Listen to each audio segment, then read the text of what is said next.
ప్రభుత్వాన్ని స్థాపిస్తే ఇద్దరు కలిసి ఎంత చక్కగా మన ఆంధ్రప్రదేశ్ని అభివృద్ధి చేసుకోగలుగుతారు అన్నది మనం అందరం కూడా ఆలోచించుకోవాల్సిన విషయం. అది ఇది మోస్ట్ ఇంపార్టెంట్, చాలా చాలా ముఖ్యమైనది నేను చెప్తున్నది. కాబట్టి మీరందరూ కూడా ఇరు పార్టీల వాళ్ళు ఐక్యతతో ఉందాము.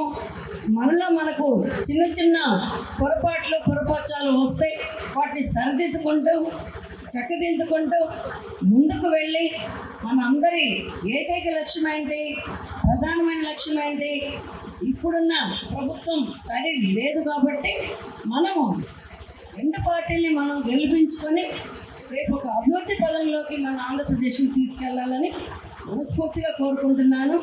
తర్వాత ఇక్కడ ఈ 5 సంవత్సరాల్లో చాలామంది జన సైనికుల పైన అదేవిధంగా టీడీపీ కార్యకర్తల పైన ఎన్నో కేసులు, తప్పుడు కేసులు బనాయించి వారిని అణచాలని చూశారు. కానీ ఎక్కడ కూడా స్థాపించడానికి ముందుకు అడుగులు వేస్తూ వెళ్తున్నామో అలానే మీరు ఉండండి. మీకు ఎటువంటి కష్టం వచ్చినా, మీకు ఎలాంటి భయం కలిగినా, సందేహాలు వచ్చినా మీరు మమ్మల్ని కానీ అంటే జనసేనని కానీ టీడీపీ వాళ్ళని కానీ పెద్దల్ని కానీ వచ్చి మీరు మీ యొక్క ప్రశ్నలని, మీ యొక్క సందేహాలని, మీకు ఏదైనా ఉన్న భయాలని మీరు నివృత్తి చేసుకోండి. అందరం కలిసి చక్కగా మంచిగా ఉంటూ రెండు పార్టీల వాళ్ళు ఒక కుటుంబం లాగా మసలతో వేరే వారు మనల్ని ఒక మాట అనటానికి మీరు ఆస్కారం ఇవ్వకుండా చూడండి. ఎందుకంటే వాళ్ళే భయపడాలి మన ఐక్యతను చూసి. కాబట్టి మన ఐక్యతే మన బలం కనుక చాలా జాగ్రత్తగా ఉండండి. ఎందుకంటే ఈసారి ఎలక్షన్ చాలా సీరియస్ ఎలక్షన్. దేన్ని కూడా మనం తక్కువ అంచనా వేయడానికి లేదు. రెండు పార్టీలలో మూడో వాళ్ళు వచ్చి కోవట్లాగా ఉండి మనలో మనకి గొడవలు పెట్టాలని చూస్తారు.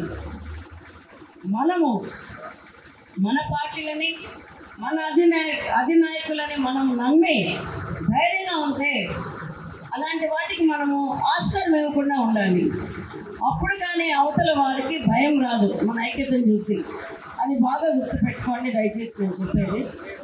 తర్వాత మనకున్న ఓటు హక్కుని మనం సద్వినియోగం చేసుకోవాలి, మారాలి, మనలో మార్పు రావాలి. తాత్కాలికమైన తాయిలాల కోసం ఏదో కొద్ది రోజులు ఏదో వస్తున్నది, ఏదైనా మనకి ఇచ్చారంటే అది ఎన్ని రోజులు వస్తుంది. తాత్కాలికమైన తాయిలాల కోసం మీరు దయచేసి ప్రలోభపడకండి. శాశ్వతమైన మనకు హక్కుతో మనం సాధించుకోవాల్సిన ప్రజా సంక్షేమ పథకాలన్నింటినీ మనం సాధించుకోవాలి అంటే ఇరు పార్టీల యొక్క కలయిక అండ్ విజయం సత్యం. కాబట్టి మీరందరూ ఇది బాగా గుర్తుపెట్టుకొని మీరందరూ మసలుకుంటారని నేను మనసారా కోరుకుంటూ జై జనసేన, జై తెలుగుదేశం, జై హింద్. నన్ను చెట్టు మీద పచ్చిక నేడని నాకు లేదు నేడం. అది అడగండి అందరినీ. అట్లా వచ్చింది నాకు అది కూలి చేసి తెచ్చుకొని తిన్నా కొడుకోటానికి తాగులేదు. అక్కడే ఇల్లు గాంధీ బొమ్మ కాడ 5 ఏళ్ళు ఇప్పుడు నీకు ఇల్లు మల్లికాయ నేనే పోయానండి. ఇల్లు లేదు, వాని ఊరు లేదు. ఆఖరికి అయ్యమ్మారావు కోడూరులో ఉంటే అక్కడ నన్ను పట్టించుకున్న దిక్కు లేదు. అడిగా ఎమ్మెల్యే గారిని అడిగా, ఆయన ఇవ్వమన్నాడు. తర్వాత చూద్దామన్నారు. గడప గడపకెళ్ళలేదు, వాటికి లేదు. ఏ ఊరైనా సరే వాళ్ళ అవసరాలు తీసుకుంటున్నారు, మమ్మల్ని పట్టించుకునే దిక్కు లేదు.